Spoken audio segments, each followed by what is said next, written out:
శివుడు ప్రకృతి శక్తి అయితే విష్ణువు అణుశక్తి, కాస్మిక్ శక్తి కూడా. ఆ శక్తితోనే 10 శక్తివంతమైన అవతారాలతో ఈ భూమిని ఉద్ధరించాడు.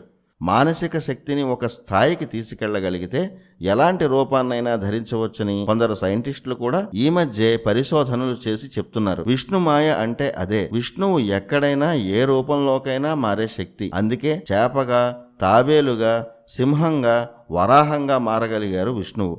మళ్ళీ శివశక్తి అంటే కాస్మిక్ ఎనర్జీ సహాయంతో ఆ అవతారాన్ని ముగించేవారు. విష్ణువు ప్రతి అవతారంలో తనను తాను కంట్రోల్ చేసుకోలేని సమయంలో శివుడి సహాయాన్ని తీసుకోవడం మనం ప్రతి పురాణంలోనూ చూడవచ్చు. అంటే ఒక న్యూక్లియర్ పవర్ డిస్టర్బ్ అయినప్పుడు ఆ శక్తిని కంట్రోల్ చేసే మరో న్యూట్రల్ శక్తిగా శివుడు ఎంటర్ అవుతాడు. మన చుట్టూ ఉన్న శబ్ద తరంగాలు, శక్తి తరంగాలలో ఉన్న శక్తికి ఆధ్యాత్మికంగా ఒక పేరు ఇవ్వాల్సి వస్తే వాటికి విష్ణు అనే పేరే ఇవ్వాలి.